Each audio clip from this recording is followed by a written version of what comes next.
Welcome to the ID10t podcast number 966. This episode brought to you by Spotify.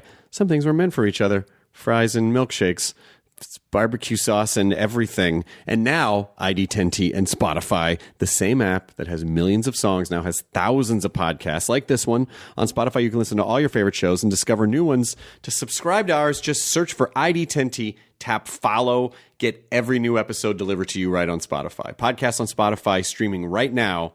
And now, and also now, and then the nows of tomorrow as well, when they become nows, which is going to be quicker than you feel like it's going to be. I also, just in a shameless bit of self-promotion, I have some shows coming up. I'm going to be at the DC Improv in November. And I'm also going to be adding a second show. We added a second show to the October 26th show at the Neptune in Seattle. There's a 9:30 show, and people have actually already bought a bunch of tickets. So get them, because I want everyone to come in costume, and then we could do like a costume contest in the first show, and then the winner of that contest, if they wanted to come back, for the second show, then the winner from that show, and then we could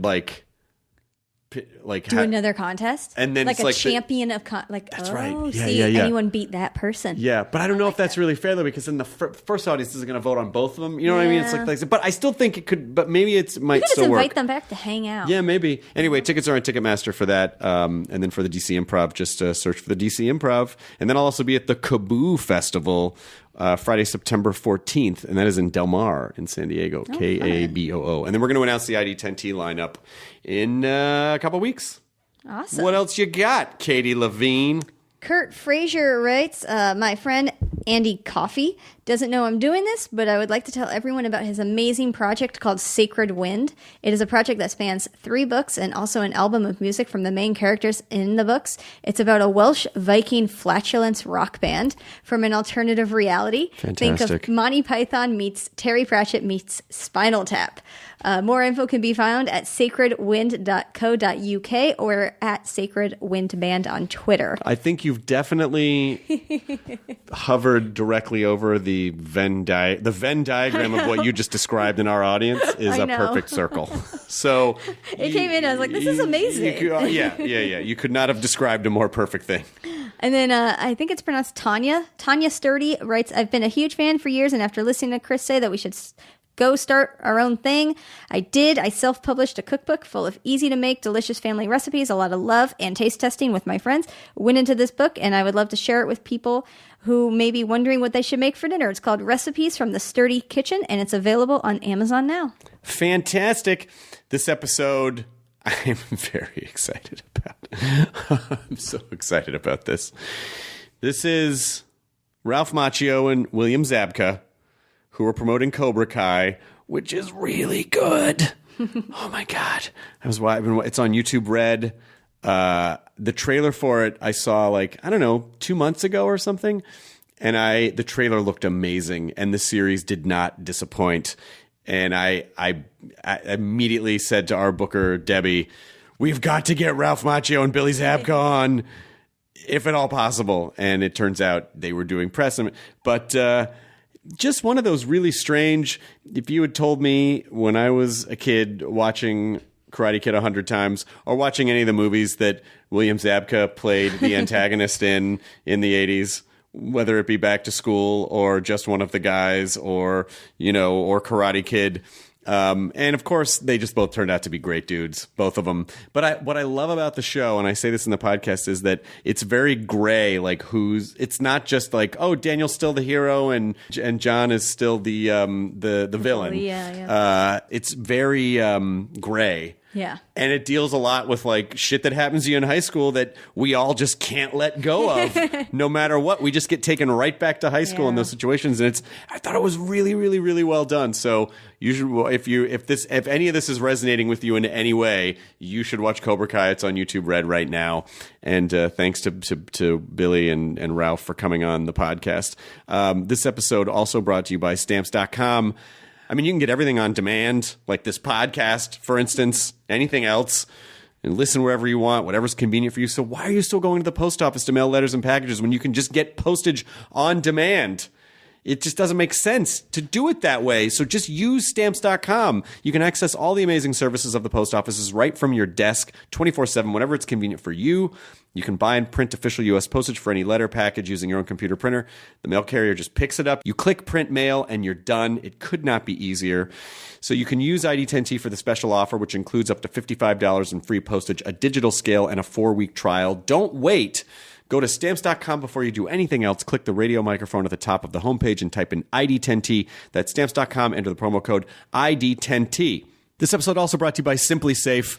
In 2017, the Better Business Bureau heard more than 5,000 complaints about alarm companies. That put home security in the top 10% of the most complained about industries.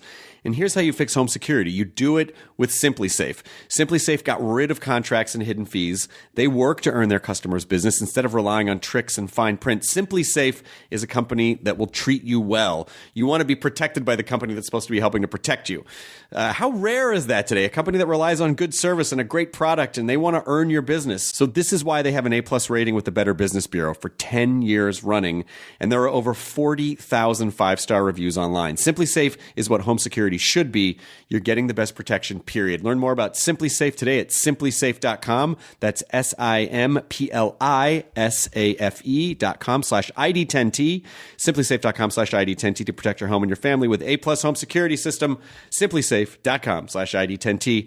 And speaking of that, this is the ID10t podcast, number 966, with Cobra Kai. Katie, sweep the leg. Initiating ID10t protocol.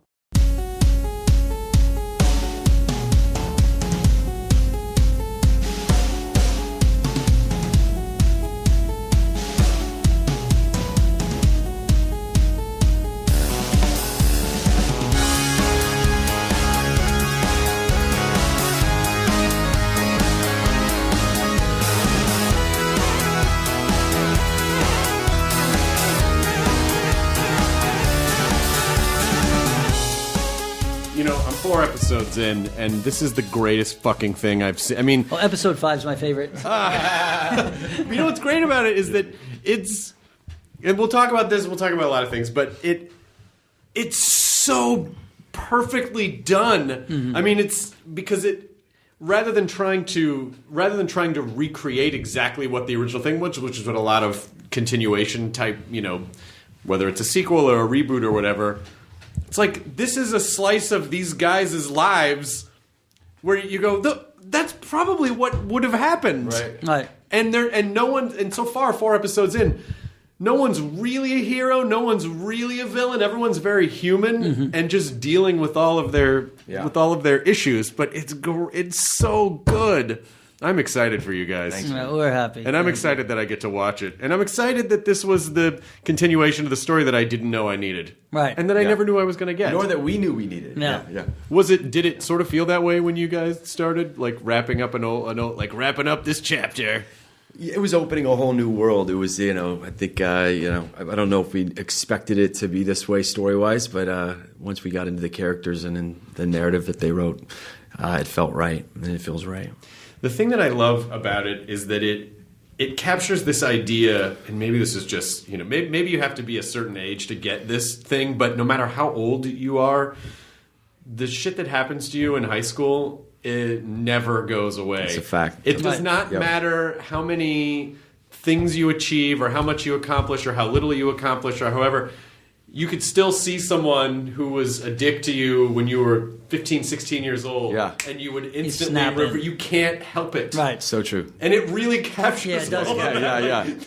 They're neither one of them are really beyond it. Yeah. No, that's part of... We talk about it all the time, that, the Karate Kid was clearly very good over evil, black and white kind of storytelling, and where Cobra Kai is now, there's a lot of gray areas. Your allegiance changes episode to episode, and so it humanizes these characters in a more complex way, or additionally to what it is. And in an interesting way, I didn't think about this till I really saw the series, season 1, as we say so far, is that You mentioned for LaRusso, his worst nightmare is the Cobra Kai dojo opening. I mean, his whole childhood was getting his ass kicked by these guys that were everything wrong with martial arts from his perspective. And interestingly, when we meet him 30-something years later, it is actually Cobra Kai and him being sucked into that world that actually helps him find, and you'll see this as the season arcs out, as you've watched the rest of the episodes, it actually brings him balance in his adult life that he might have lost and got off the track with, and it's Right. it kind of adds to that arc, and whatever happened to the bully in high school is something that's not explored. So through the Johnny Lawrence character, that's a big part of what the writers do and what Billy does in a fantastic performance and in the adult version of Johnny Lawrence. Yeah, because John Avildsen directed that. Yes. Who also did Rocky. So it's basically Karate Rocky.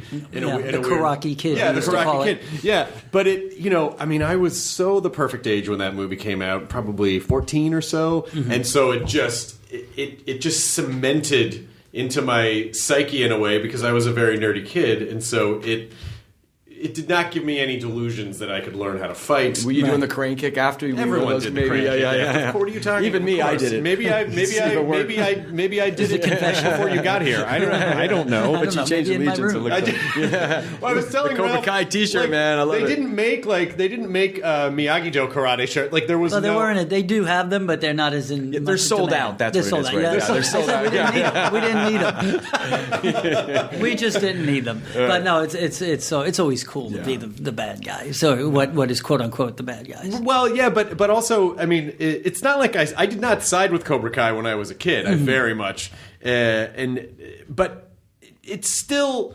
Did anyone ever kind of? I'm sure you've discussed this a million times.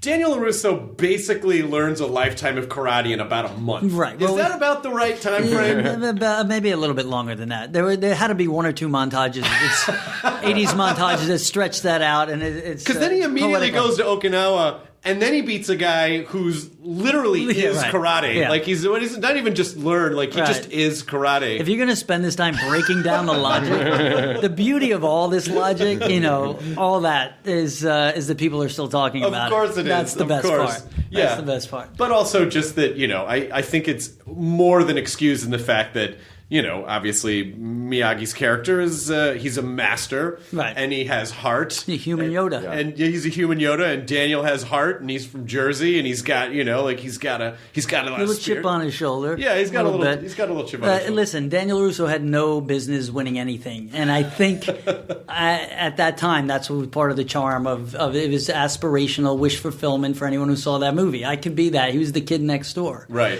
So, but as Daniel Russo as an adult, gets a little bit off the track, a little bit, overconfident, and his feistiness and his temper that he had even as a teenager, comes to the surface in the Cobra Kai show, and it adds to like we talk about that allegiance. He's not always, as warm and fuzzy as you might have thought he'd been, and needs to recalibrate. And that's part of hopefully long form storytelling. I think what you said about high school, how you react to people and its incidents in high school is so true. And I think that this show really captures that in a really organic way. I feel like you feel that way. Like Johnny and Daniel, they came into each other's lives in their earlier days, and it shaped who they were. Daniel became the Karate Kid. Johnny kind of disengaged from Cobra Kai, and they're still in the same, circle. And it's just it's like kind of it's a natural feeling to see a Daniel LaRusso billboard and have that kind of reaction. The guy that kicked him, Well, yeah, but like anyone who hurt you. I mean, I know guys who still have not made peace with their bullies, Right. And like will go to a reunion and think that they're okay because they're successful, and they get there and they just start shaking, Right. and they still can't. It's like on such a fundamental Primitive, yeah. It is. It's a primitive Yeah. because it just all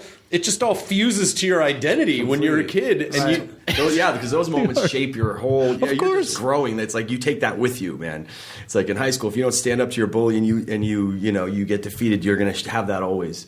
I had incidents in high school like that where I got in a fight and then later saw somebody and you know, you still have that same dynamic. It's 20 years later, and it's like, but then he's like, this guy's in the Marines now. And he's like, seriously, totally in the Marines. Yeah, and he introduced me. He's like, yeah, this guy beat me up in high school. I'm like, no, you this guy. Yeah. You know, that was it. Yeah. Wasn't But I didn't beat him up. But I mean, you know, it's like, yeah, but that's a visceral emotion to see somebody and have that reaction, and it works, I think, here. And I think the audience has grown for these 30 some years with that. That's been replayed over and over and over again. So when the show starts, it just kind of lands, and you're just kind of picking it up right now, and feels feels like we're really with these guys, and we are. Yeah, there was a girl who bullied me in 7th grade, I think, and You sure you want to admit that? she was really no, I'm comfortable with it. To her? Nope. and I really hated her, and like maybe I don't know, 15, 20 years later, I ran into her. I went home to Memphis, and I ran into her, and she was like, "Hey, you know what? I was a real bitch to you," and I was all prepared to be like.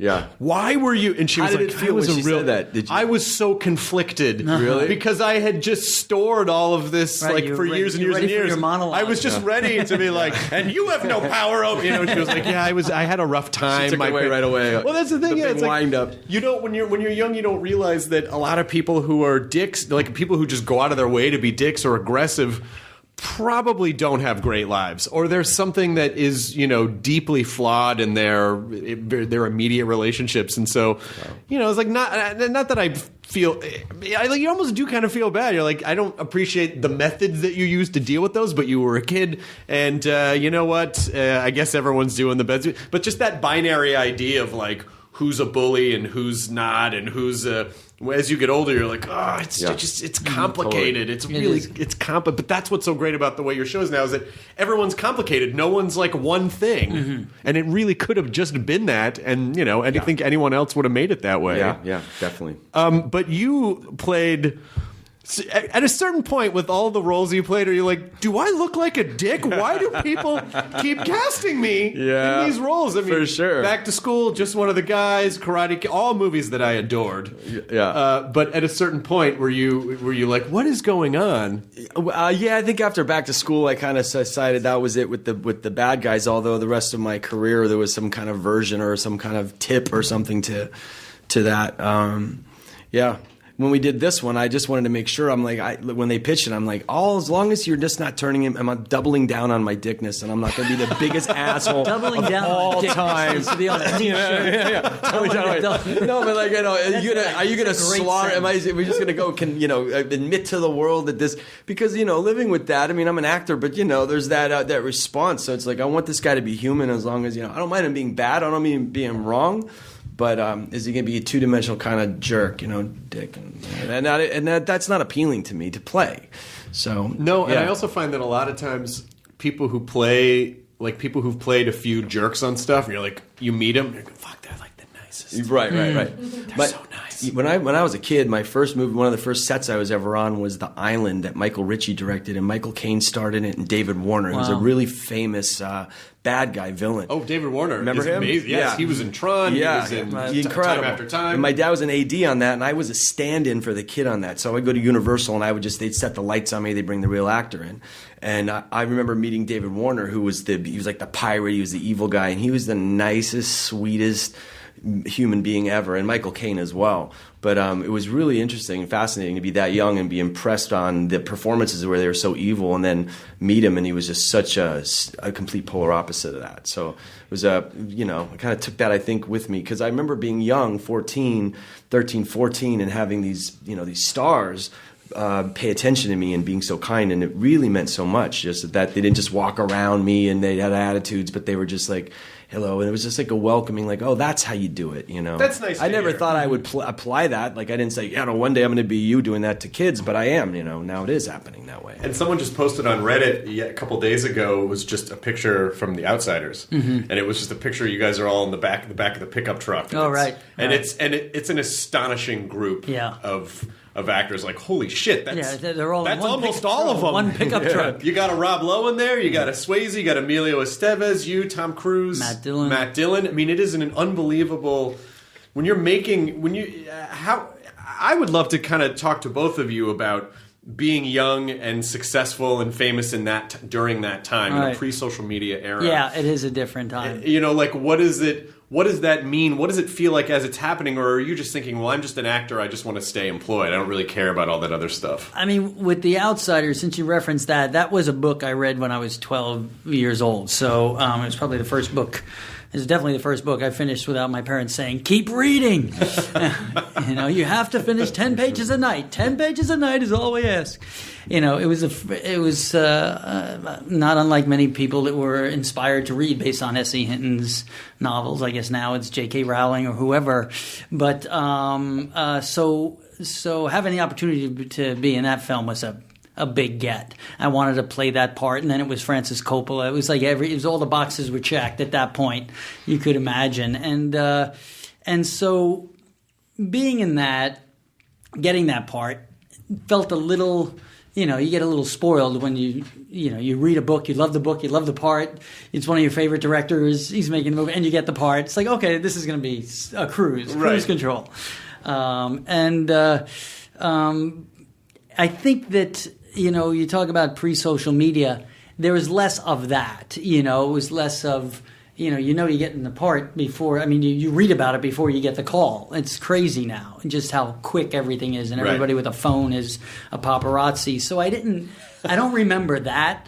Part. You had a little bit of time if you did something stupid, and I never did. I'm still looking to do something really stupid, but now I have a hit show, so I don't really have to do something stupid right now. It's way claustrophobic now. Back in the day, it breathed a little bit. Most of you go and look in the Teen Beat magazine rack and see if you're on it. Maybe did you make the centerfold? Those days are sick. Did TV Guide put your picture in it when they did the blurb? Did you get the TV Guide shot? Right. Or did it go to somebody else? But going through all that stuff. Because then The Karate Kid came right after that for me. It was, it's a short. When I look at that window of time, it's kind of a short window for me, just personally. That whether it's The Outsiders, Karate Kid, My Cousin Vinny, it's only a couple of years, right? And then it got pretty dry for a while. Through the 90s, and I, raised my kids were born then, and when I look back at it, it was almost like I designed it beautifully to be there, but that wasn't completely by design. It was just, okay, the roles dried up for a bit. Right. But, I always lived 1 foot in and 1 foot out of Hollywood. I only lived here in LA for 2 years. That was one of those years when I was on a show called 8 is Enough. Mm-hmm. So, and then that was before The Outsiders. And then I moved back to New York, and I've always home-based in New York. So I lived, for the most part, when I wasn't working, I was just back home, going to see Mets games and hang out with my friends or whatever. And that's how I sort of balanced it. I would have been, as far as balancing and maybe going down a wrong path or a bad path. I think if I was in the social media, in the world where, you were living every moment and it comes up on the computer in nanoseconds, that would be tougher to navigate. Not that I don't even know how you deal with that. I think it's got to be harder for the young people today. Yeah, that's what I mean. I'm talking as a young reference, person. and we're adults, so we can process it. But when you're that young, 18, 17, and you're in so this seductive. Millions of eyeballs on you everywhere you go, and that can do a number on you, I imagine. Yeah, but also you also have the sort of the blessing and the curse of being in something that's so iconic that I would imagine you do have to make peace with it at a certain point, wherever you are in airports or whatever. People are doing the crane kick at you, or they're saying sweep the leg, or whatever it is. Like they're the first person who's ever thought of it, and you just gotta oh, okay, hey, oh, thank you, But it, was there a period where you kind of had to go, okay, I really just, I was lucky to get to do this, and I really just need to make peace with this, but fuck, sometimes I just am not in the mood for it. Right, every time there's a fly in a restaurant, I give myself 8 to 9 seconds to get out of the building. There's a fly on a window, I'm just like, we can't eat here, we can't eat here. Someone's going to throw chopsticks at you. Like, okay, guys, come on. Grab it now. It was I would say 15, 20 years ago, there was probably that enough already moment for me. But I never would say, come in, okay, we're going to go talk today, but he doesn't want to talk about that. Right. I've never done that. That's just silly to me. Right. And this movie, our movie, the Karate Kid, what it's become is bigger than both of us in pop culture, So to be I'm only going to talk about this and enough of that. if you don't want to go out and hear it, then don't go out that Right. day. You know what I mean? Yeah, I'm the same way. I think the movie it kind of became a shadow that you were. It's not. I never resented it at all. I think they could say sweep the leg all day long, but it was becoming career wise. I mean, when this thing's playing every single day in every country all day long, that's the image of who you are, and that's out there. And it's hard to get around casting directors to say, well, that's who you are, and prove me wrong. And Right. you know, and then the parts are all kind of tied to that, like you're going to be this or that, or come in and play this bad guy. It's like there's a lot more to me than that, and so that's more of where I pushed against. I was like, Right. that pissed me off more. Pissed me off. But, you know, as far as the movie, it's become, I mean, it's shaped my life from then till now. I think I've lived longer with it than without it. So I wouldn't know whether, if somebody didn't say sweep the leg at the airport, I'd probably freak out. Yeah. Wait, hold on a second. Let me walk through again. I'm going to put some quarters in my pocket and make this thing go off. You just you play that Joe Esposito song on your phone. Exactly, and you walk let me do that again. Does that make an appearance anywhere in the series? I'm not going to tell you. You just watch. Okay, good. Okay, good. I would Yeah. imagine it because I also love another thing that I thought was such a great thing for John Lawrence's character is that there are so many different ways that suggest that he's stuck in that time period. It's the car and the music and his T-shirts, The flip phone. and Yeah. it doesn't feel.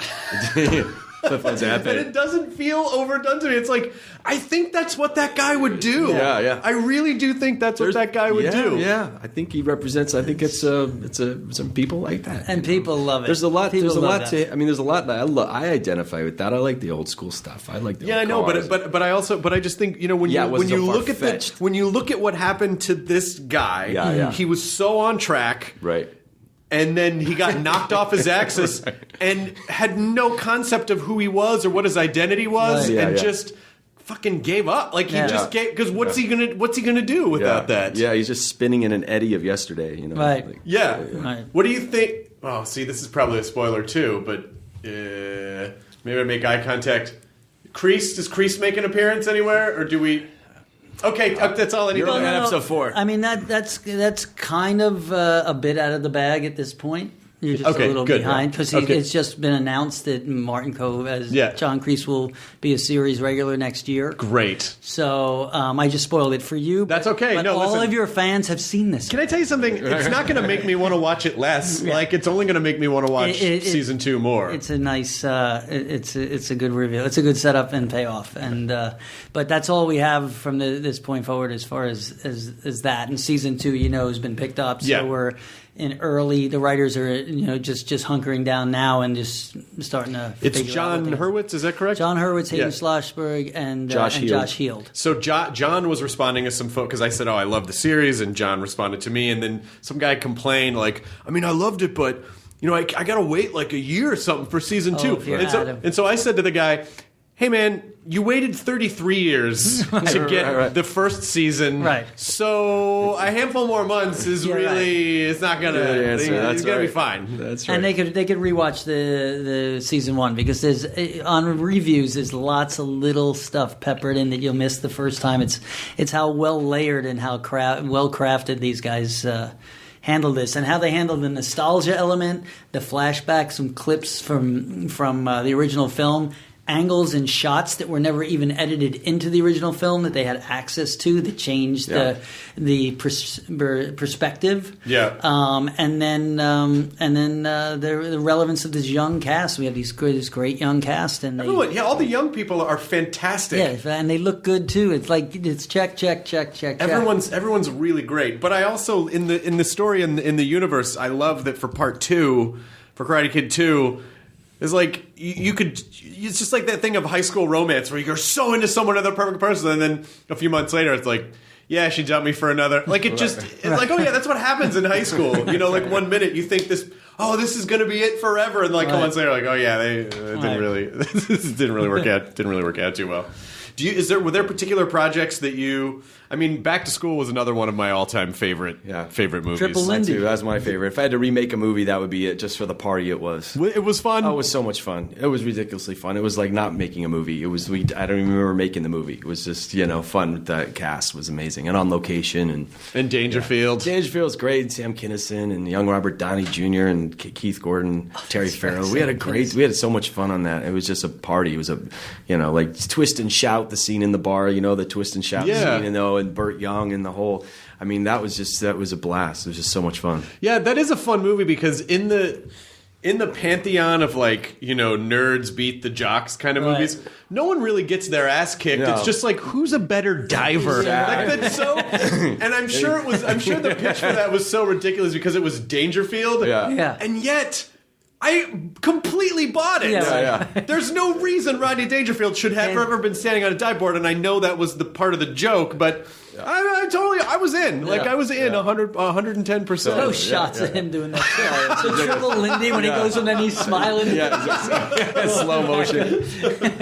But I feel like if we didn't have a movie like Back to School, a whole generation after of like, we wouldn't have had any of those like Ben Stiller, Will Ferrell, like any of those movies that I think use the DNA of those movies to sort of, to play off what those things were of like, we're the best, man. We're going to win this. Right. But what an incredible time. Yeah. When you're making Karate Kid, do you understand what it is that you're making while you're making it? Like, do you feel that it's special?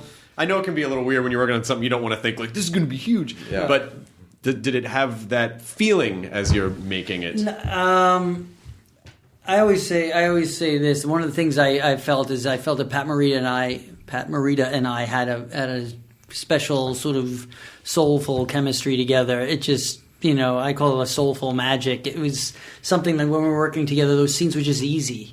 It just seemed right, and he seemed very locked in, and he took very, very good care and responsibility for playing that Japanese American character. I talk about that they dealt with the internment camps and during World War II, and it was the first time a mainstream movie ever dealt with that. So I felt that we had some special things there. I felt that the concept, the title, I loathed the title because I said, if this thing ever hits, I'm going to have to carry it forever. Did you say it was a Bruce Lee? It sounded like a Bruce Lee comedy. Yeah, right. That was your thing. And then initially they wanted like Toshiro Mifune, some great Kira Kurosawa actor to play Miyagi, Right. And Pat Morita came in. The studio was unsure. That turned out an Academy Award nominated performance. But so I felt that there were special moments when we were making it. I was hoping it would be a hit. Had no idea. Thought it might have been a little corny, a little, like I said, black and white, good over evil, no gray areas. Whether we'd be talking about it now, and then whether it's pop culture, wax on, wax off would be in the dictionary, or the crane kick would be a move that's known around the planet. That's, get him a body bag, take a worm for a walk week. I mean, Take a worm for a walk week. I mean, this stuff, that's beyond. I had nothing to measure. You did Outsiders before that. That was my first film, so that was my first experience, and I would just assume that all of them would feel that way. It felt special. It felt like we were doing something. I was 18 learning karate. It felt emotional. It felt real. But I had no idea what John Avildsen was doing, what the music was doing, the cameras were doing. We had no idea until I went to the premiere and saw this. And I remember cheering, jumping on my feet, getting chills when I got kicked. When the part when he said "show," that moment, and you do that, and it all came together. I didn't see it. I mean, I saw it in the script, but I didn't watch it even be filmed. And there it was, and so all of a sudden you felt this experience, and afterwards it was like, wow, there's this glow, this buzz. But who could have ever imagined that it was going to march on? We didn't even know there was going to be HBO and cable and digital and all this stuff. And I don't even think VHS were out quite yet. It was still relatively new at that point. But you can never imagine it marching on like this because it would be in the theaters for a certain amount of time. But I could tell you in other movies after that, I always measured it against the experience of the Karate Kid, and it never felt like that. I've never had a feeling where everything there was just some kind of a vibration thing that was happening really along the way. I mean, I've done some good things that felt great, I'm proud of, but the Karate Kid was definitely special, and I felt it return on the set of Cobra Kai. Yeah, I agree. I honestly did. And when we filmed it, I thought, man, this thing that was there is here, unless I'm tricking myself. Like off camera, it was alive, and then it translated in front of the camera, and the energy around it felt special. I'm like, man, I'm just either my mind's playing with me, or this is really happening. I felt the same way. It's crazy, and now this response, both the fan response, the amount of views, millions and millions of views, and the critics' response across the board, that's even bigger than I mean, it's like it's kind of right now. It's like everything's right. It's kind of as good as it gets when you you're coming back to something again. It's almost like lightning is struck twice with this blessed franchise in this way. At least the part of it that I was involved with, it's pretty incredible. Well, I think because it's obvious that you care about it. Yeah, that's and for also you did it the right way. Like it wasn't. It doesn't feel like. Well, this thing was popular in the 80s, so we're just going to milk that and do it in a cheap way to just get some nostalgia points. Like, everyone's really good at it, and it's really great. And what's interesting that you say, I think when the announcement was made, which is a little bit less than a year ago, when we did the TCA and Billy and I walked out and said, YouTube has this show, and there was a little bit of exactly that, certainly from the industry. Yeah. It's like, okay. Right. It's a cash grab, and it's YouTube. They couldn't even get it to Netflix. Right. All this. Everyone had this, all right, show. Okay, I guess I'll watch it because I love the movie, and even though it's going to be horrible, I'm going to watch it anyway. Because we were reading this stuff. And then there were other people saying this is the greatest thing in the world, but there was... So I think everyone was sort of back on their heels, waiting for it to be... the epic fail of their favorite childhood movie. Sure. Yeah. And it was also announced as a comedy, so that made everybody get afraid that, okay, so is it going to be a parody? Is it going to be... And then the fact that it has all these layers and these guys, wrote with such care and a detail and attention to nostalgia and to respect of all the characters in the film, and then create a fresh, young, new, relevant world for today. Everyone was like you're reading, this doesn't deserve to be this great, but it's the best thing I've seen. That's what we're reading, and it's really quite humbling and spectacularly rewarding. I think at this stage. And the distance. I think the stepping into it, kind of wading into it knee deep, is fair for the fans when they're like, I don't know. I said, you do it. We did that. When we approached this, our first thing is this going to be cheese? Is this going to be nostalgia? Is this black and white? Good, bad? We approached it the same kind of resistance and cautiousness, and it was proved to us by the writers, and we trusted till we gave 100% and did it. And then I think the fans had the chance to have that same experience of, are they going to let this in or not? And is it going to be And I think so. They had a similar situation. Do you know what I mean? They wanted it to be everything they wanted it to be. Right. So I think when they had these sort of Fathom screening events, or the first 2 episodes are free to everyone, the super fans watched it like with one eye half please don't mess up my childhood. Yeah, it's a sacred thing. Yeah. And then so they were all so relieved, and then it turned out to be arguably for them better than expected. And on top of that, you have high school kids and college kids, my son's college friends, my daughter's friends, they're in their 20s, and my nieces and nephews that are 16, 17, all their friends, they're just binge watching the show. I mean, when does that happen?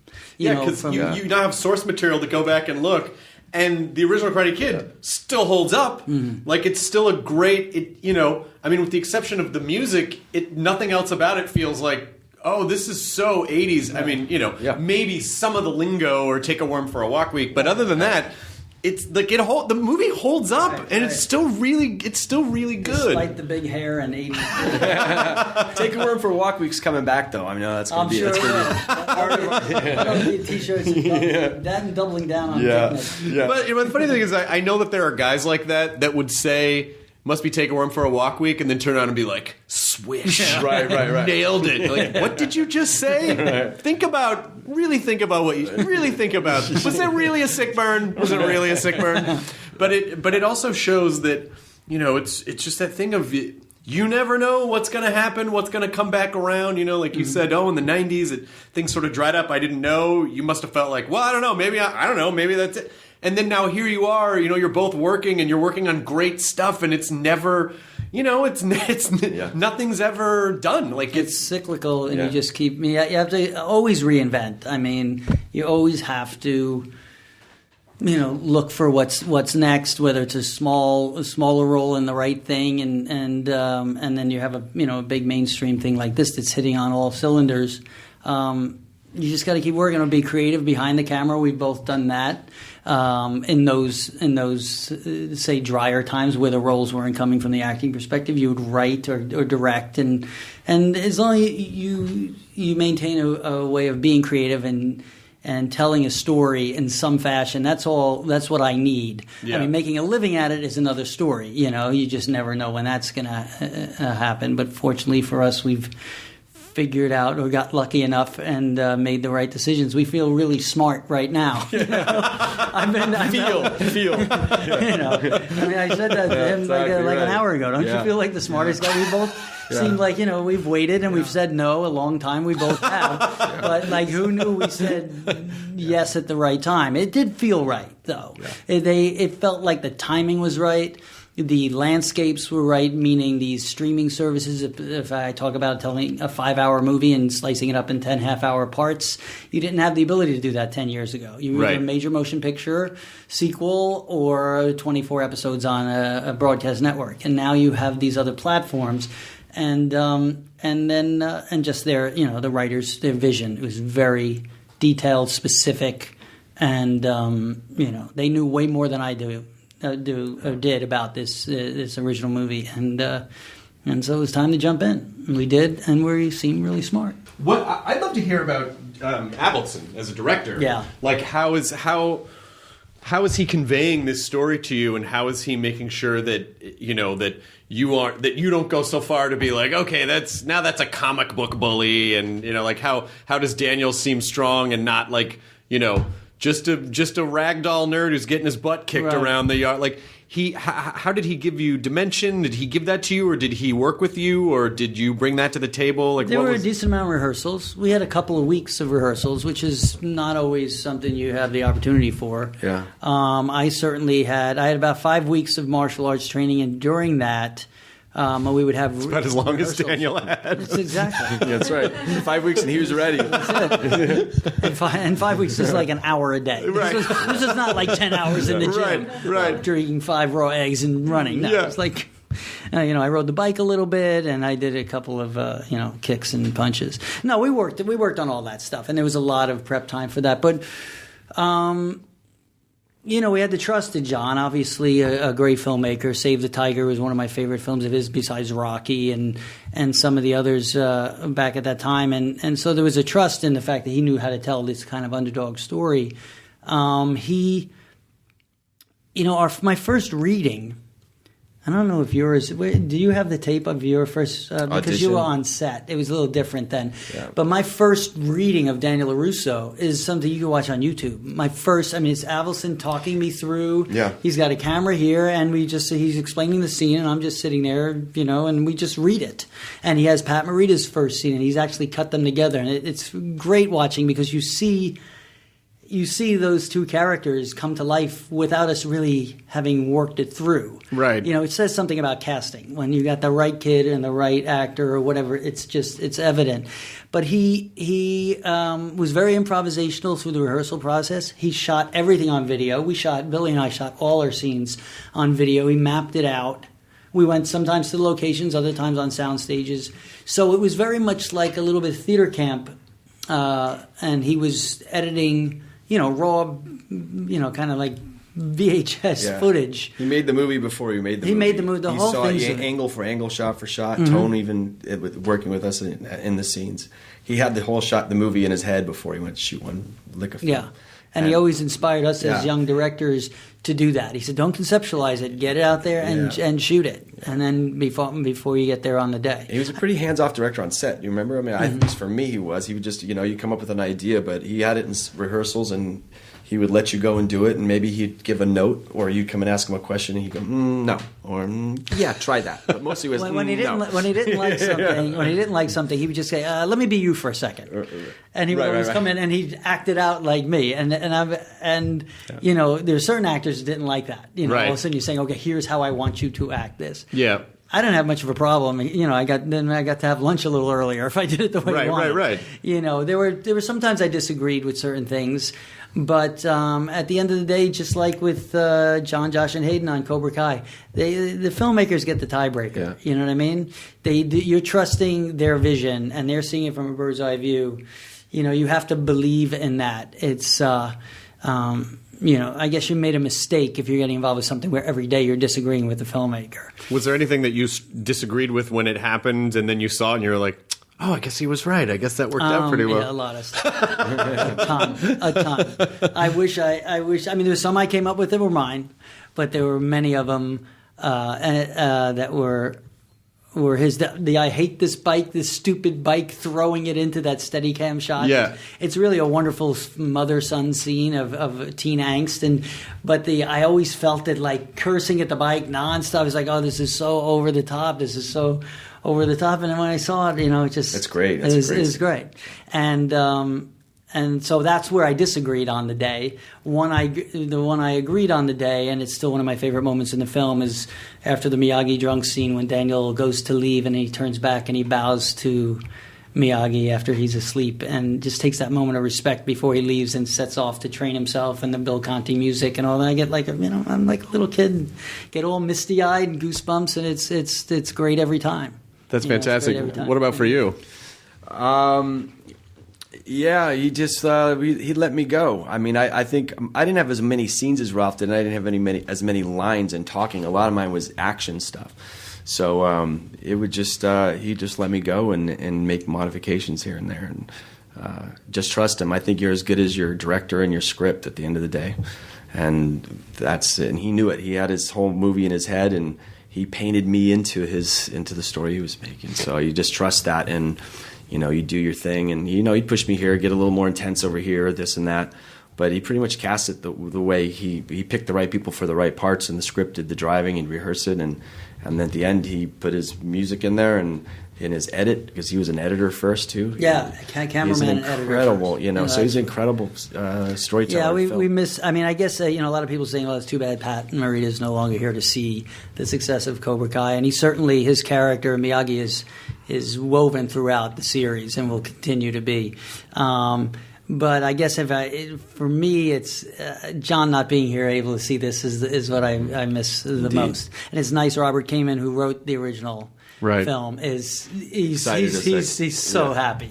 He's so excited. That's great. Because of how, as a writer, he saw the way these fanboys, these guys that just turning 40 years old, took this and added other layers to it, and he's so excited for Billy and myself and everybody involved, and that's cool. Yeah. Well, and because Pat was, most people knew Pat from Happy Days, where he was hilarious, but a very one-dimensional character. He would always he would just come in and cackle, and people would laugh, and then he'd walk off. But but he was a groundling. He was a master improviser and a sketch comedy guy. And that only started at 30 years old. He went into stand up. So oh wow, yeah. So it wasn't like something he pounded in high school, and that started at 30 years old is when I think he got his break. Red Fox gave him his start down in Vegas, Wow. Yeah, because that was seeing him as Miyagi was, to people who are familiar with him before, was a whole other dimension of, and those were days when, the industry's changed so much now, but in those days, people were either comedy people, or they were drama people, or they were television people, or they were film people. Exactly. And that was pretty much, and even below that was like, in the 80s, it started getting into like, okay, well, you're either a network television person or a cable person, and that's it. And now everyone's everything. Yeah. And it just doesn't, it rightfully doesn't matter anymore. It's like good work is good work. It doesn't matter where it is or, But you did a series for a while. Yeah. Were you like 4 years maybe? Equalizer. Equalizer for 3 or 4 years. Yeah, 4 years. The Equalizer. Equalizer. It was a great experience, that one. Yeah, that was like, not playing a villain. That was a finally human being. Yeah, that was great. Worked with some great actors in New York on that. That was kind of my acting school, I would say. With those great actors, Robert Mitchum and Shirley Knight and Richard Jordan. There's some great actors, and Edward Woodward, who played the Equalizer. That was like, coming out of the movies I came out of, the teen movies, except for Karate Kid. The others were kind of, funny comedies. But to go into a drama with this kind of writing and directing and be in New York and stand toe-to-toe with these legends was an incredible film school for me. And you're also doing episodes probably really fast, too. Yeah, right? but I was recurring, so I wasn't doing them back-to-back. I would do maybe 4 or 5 a year or something. So maybe I'd do one, there'd be a 2-parter, so I'd work for 2 weeks or something. But that was incredible, that experience. Yeah. I tweeted at you a few years ago because what? I How did I not see that? If I tell you, you'll remember probably because you tweeted back. Oh, good. But I don't know why, but they had me come on to Family Guy and basically voice you. Oh, is that you? Yes. That's you at the lockers? Yeah. You're nice. Yeah. Good work. Just my friends. I approve. My friends all, work on the thing, and they're like, "Oh, would you want to come?" And I go, "Sure." And they go, "Hey, we're doing a Karate Kid thing."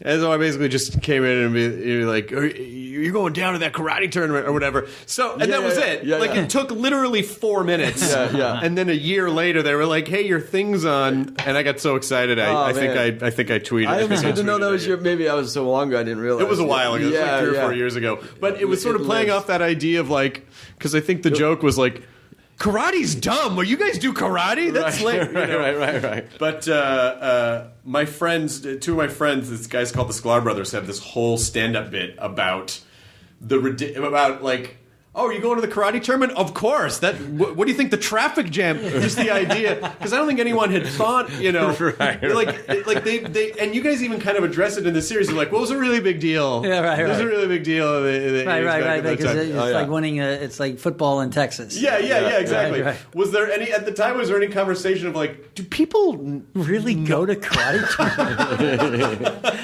One of my early notes right after the first pitch from John, Josh, and Hayden, before I signed on completely, it was about, I had a lot to digest. We both did. And I said, okay, I'll get back to you. I'm just digest this, get back with questions. And one of the things I said was like, I get that Johnny Lawrence was living in the past, but like, because I guess Rocky Balboa or Apollo Creed lost, but it was the heavyweight championship of the world. Televised. This is like Valley. at Cal State Northridge's gym. right? Did it really take him down for 30 years? And we just had this conversation about it, and they talked from the perspective of when it's in your head, and they talked about the whole thing. It's like winning the champion in high school football in Texas. You're a hero, right? And so I bought it, and you know what? They were right. They are right because whatever community you're in, whatever the thing is, is a big deal. Yeah. And if you're super into it and it doesn't work out the way you want, I mean, it's like you're a young teenager that's devastating. That's right. It could be. It's basically Biff. It's basically Back to the Future in the alternative Biff. Right. The alternative Biff where he's waxing the car. It's like he got his ass kicked once and just shattered. That's exactly right. Yeah. It just kind of. I think it also shows you, and it should show people just how fragile the bully mind actually is. Yeah. They're just one. Yeah, they're just one click from the cliff, man. Of course, the bad lesson of that is like, God, I only have to take a bully down once, but then maybe that bully actually would just keep coming back and beating the shit out of you. You're like, no, you're supposed to go down once, and then you're supposed to be drinking beers for breakfast in like 30 years. This is not. This isn't how it goes. This is not. I've seen the movies. This isn't how it goes at all. Right. But what year was Vinny? What year was My Cousin Vinny? 92. That was 92. Yeah, and we shot in 91 in Atlanta. And we shot this in Atlanta, so I'm 2 for 2. You're 2 for 2 in Atlanta. That was another one that I feel and like... LA. We do a decent amount in LA too at Cobra Kai for the exteriors. But, you got to give the Valley. Yep. It's a big character in the show. It says Reseda on your building. I know, man. If any... Karate Kid, Reseda really needed Karate Kid because it's basically the Karate Kid, and they even make a joke about it in the thing of like the porn industry. Right. It's like that's kind of that's that part of the Valley. Right. So they really needed you. Needed to come back. The address that is the Cobra Kai address, is that an actual on address? Victory Boulevard? I hope not, man. I don't know. It's out there though. Some weird candle shop. Yeah, right. Why do you keep showing up here? Right. Get rid of Karate Train. We sell candles.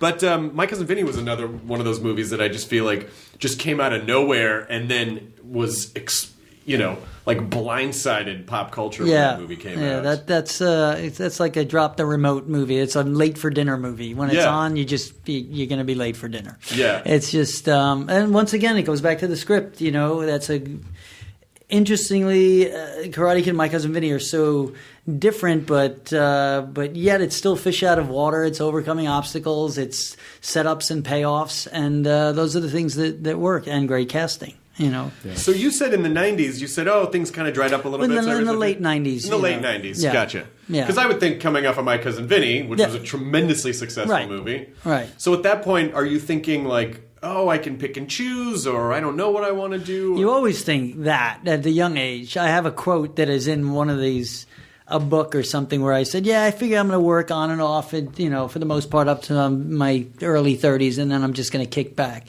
It's the stupidest. Is that right? I have it. It's on paper. I'll show it to you. And in a book, like a Ralph Macchio book with pictures of me. Kick back after 30. Yeah, it's like that's what I'm when you're really old, you know where into my, I think it was mid-30, maybe 35. Right. And I look at, and that is just youth is wasted on the young. Just this stupid thing. You know what? When we were growing up, because it was easy for me at the start. It really was. Sure. I had to, in a weird way, I almost had to try to not get shit. Right. Like I got almost every part for a chunk of time. Right. Not all the way up into My Cousin Vinny, but because My Cousin Vinny, right before them, that was a hard sell, believe it or not. My agent at the time had to sell 20th Century Fox hard on me playing the Italian cousin of Joe Pesci. But I remember they were talking about Ben Stiller and Will Smith because they were both hot at the time. They were both on the upswing, and so that was the beginning of it. Right around 1990, I started to feel that change. But up until that point, it was kind of. It just kept happening. So I sort of paid my dues after. Right. It's like I didn't pay my dues and finally get my break. I got my break and then stuck around for a while and then spent, 10 or 15 years doing stuff in between, some behind the camera, some on camera, and that were it's tougher to string them together, but somehow survive. It is kind of rough when you work a lot when you're young, and then if times change or studio heads change or whatever and things just change, you're like, I don't understand. I'm doing the same shit I was doing. Why is this not working now? I don't understand. Why is this not working now? Yeah. So, what is the wisdom that you've gleaned? Now that you've come out on top and you're everything's great, and what's the words of advice that you would give? Well, it's I have a pretty grounded family life, which is the balance I talk about, having one foot in and one foot out. I've always, spent time in the business, but I spent a time away from Hollywood, away from it all. So that's how I sort of was able to balance that. The wisdom, I mean, be smart with your money when you have it. That's a piece of wisdom. So there's that. Someone said you have to feel that you have no choice but to do this in some way. And if you could be creative in some way, like I said before, making a living at it is something different than being. You could always be creative. You could be in theater. You could write scripts. You could make movies now, on your iPhone or video. I mean, you could do anything creative. It's how to make a living at it that's not really in your control. Right. So I think I'm looking for the pearl here. It's more specific to me and how I've been able to balance it in my life and in my marriage and in my family and all that, and maintain sanity. All good things to those who wait, and good things come to the good people. I'd like to believe that's the case, and that's why this is happening for us. But a couple of good writers and a smart franchise helps too. And also it's good that you guys took care of yourselves. Yep. Good docs. You got. I mean, there's something about John Lawrence in this where almost like, I think he looks a little too healthy. No way. How's that possible? Because you're in good shape still. Oh, yeah. And I kind of wonder if that John Lawrence would have been like 300 pounds. He would have been a little heavier. But he didn't have enough time. They didn't have enough time to shoot that. I actually dropped some pounds from the time we announced it to the time we shot it, because I was like almost pushing 200, and I went. You're a tall guy though. Yeah. But that's okay. But it was a little bit of I had to trim it down. Remember, I came on set. I was almost 180, then 177. I was getting a little too thin. Yeah. Then we were saying, stop. You're getting gaunt. Stop. It was like I was. We both have that problem. We both, try to get in better shape, and as you lose the weight around your midsection, so you tighten up. You lose it everywhere. You realize your face is it's like you get sucked up. Yeah.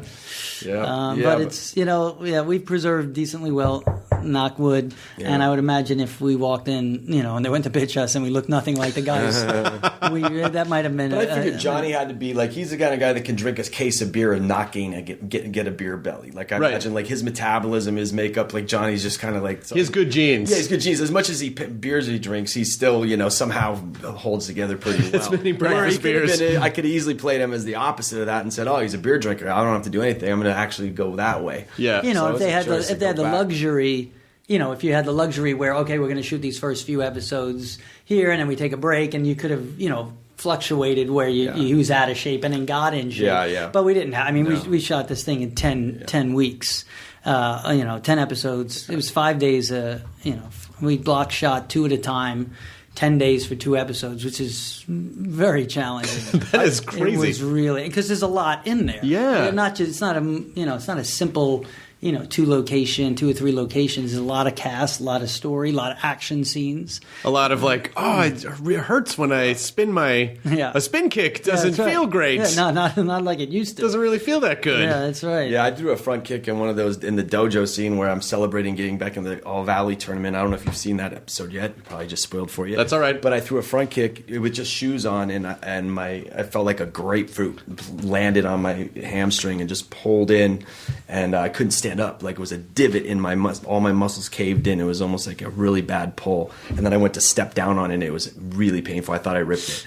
And then next time I had to do the same thing, but I ended up having to kick with my other foot because of that. So my kicking foot became my plant foot, and it was super painful. I'm like, wow. And I had to stretch. That's the thing. That's the thing. You gotta stretch. You have gotta to stay stretch. warm. You used to have to stretch. It's when like you're a touch kid, toes, you're already warm up, warm. Yeah, you're fine. Yeah, then you're fine. But I also like that there's a subtle not even a subtle suggestion, but when you guys first meet, about the point of view of what the original story was. For you, it was probably like, just new kids. People just give him shit for no reason. He's got to fight back. And your perspective was like, you did steal my girlfriend. Yeah, right. And it's like, so from your point of view, it's like douchebag, like East Coast douchebag comes into town. Yeah. Just fucking takes my girlfriend, That's right. and everyone feels so bad for him. From your point of view, That's it's a right. totally different story. Yeah, there's so much more. Once You'll you watch see that the rest, later. it's great. So you have to watch the rest of the series. I 100% am going to watch because the rest of the there's series. so much. There's so many. It's great like a prism. moments These in guys that. created it. You can look at this story through any angle and it makes sense. You just turn it a little bit and Yep. you could see through anybody's eyes and it makes perfect sense, which is like life in a way. Everybody's got their own point of view coming in to make this, this thing. And that's what this is. It's like it's deep like that. Well, as we're wrapping this up and allowing you to, I think this might be the end of your press cycle for this. Yes. After this, it's just you high five and credits roll. Yeah. Like that's the end of the press cycle. right. But just two random things from one thing from each of you. Like, what's something you're really excited about right now? It doesn't have to be your show or work or whatever, or it can be, but just in general, just like personal question. What are you excited about right now? What kind of gets you jazzed and happy at the moment? Well, it's tough not to point it towards what's going on in my career at the time. I mean, it's excited. My son just graduated college, Boston College, so really proud of him. My daughter graduated a few years ago, so I thankfully from the maternal side of the gene pool, I have 2 intelligent kids that are off in a good direction. So that's really something personally exciting. Having the Cobra Kai show doing across the board at this level. I'm shooting season 2 of The Deuce for HBO. And that's a totally different, it's a gritty documentary style drama about the birth of the porn industry in New York City. So it's kind of fun to have a role peppered throughout that series and then have this. So right now, those elements are things that I'm all excited about. And Fantastic. hopefully keep this 15 minutes going as long as possible one more time. What about you? Yeah. Like you said, this is kind of the end of our press tour, so it's been a long journey from pitch to shooting to the press to the whole response to season 2 being renewed.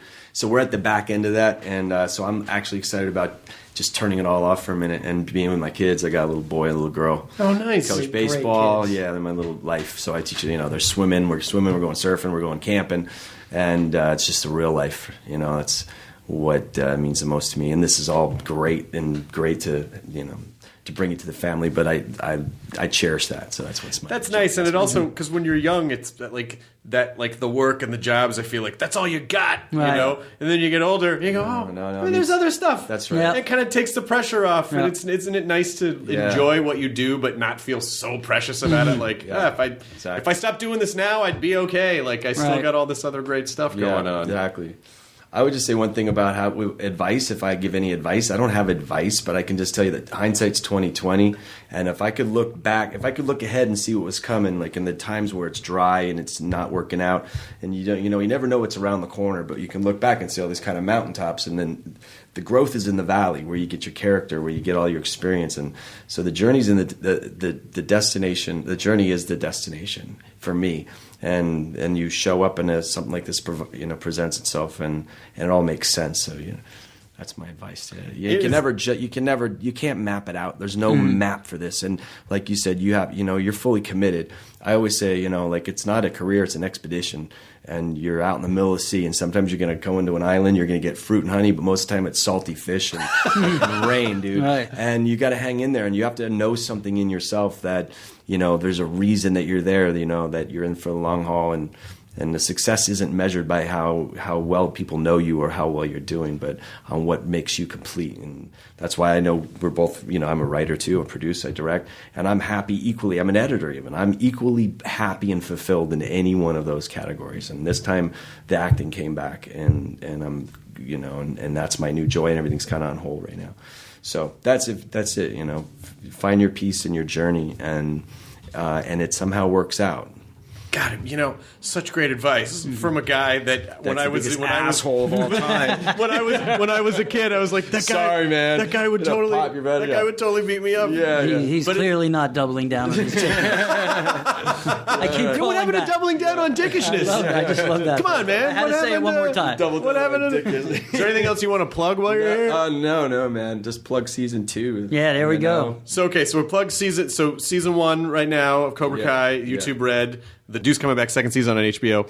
And then, and I think I forgot. I think I may have omitted C. Thomas Howell from The Outsiders. That's so let me right, just drop and that back Diane in there. Lane. And Diane Lane in can't there let as go of well. that Leif either. Garrett. And Leif Garrett. And then also, people, I feel like I don't hear as many people talk about it, but people should go back and watch Just One of the Guys. It's a fucking great, one of my favorite weird comedies of the 80s. Yeah. And it's fantastic. I love that movie. Yeah, there's a lot of fans of that movie. Yeah, It's still there's a lot of people's first exposure to the female anatomy in that movie. Yes, that's right. That's right. The big boob scene at the end. That's There's right. A lot of young teenagers first, there it was. It was kind of a big moment. Well, now you got them running right big now. moment in 80s cinema history. Yes, please. Sorry, Joyce. You know what? I gotta tell you something. Though. It doesn't. Teenagers now. Oh, yeah, It just doesn't matter. Like, oh, what? Boob. I get sticking to my phone. I got boobs. I got dicks. What do you want? I got a ton of stuff. I can see everything right here. Yeah, it's right here. It was a fun movie. Of the characters I played that were villains, he was the hardest. He wasn't the most redeemable. He deserved what he got. Had Right. a punch bowl at the end. He was, lifting tables. And tried to make him have fun though. Gave him eat raisins. Put on some weightlifting gloves. Yep. Just made him thick. It's just ridiculous. As absurd as I can make him. And it's, the wrong side of the track, and you take one for the team, and you go down. Thank you guys so much for being Thanks, here. man. It was an absolute pleasure. And honestly, of all these podcasts I've done, I was actually really nervous to meet you guys just because it's just all so ingrained. Again, it's just so ingrained in my DNA. That's and just to think like, oh my God, I get to do something. I actually get to sit down and talk with these guys. It's just been a Awesome. tremendous It's honor. nice. So- It's nice to have more than 4 minutes to cover it. So it was easy, man. Thanks. Well, so thank much. you for being here, Billy and Ralph, and watch Karate Kid or Cobra Kai, which has, watch both. Watch Karate Kid. Watch all of them. Watch all of them. All right, thanks everyone. Enjoy your burrito. Have a nice burrito. Who's having burritos? ID10t scanning complete. Enjoy your burrito.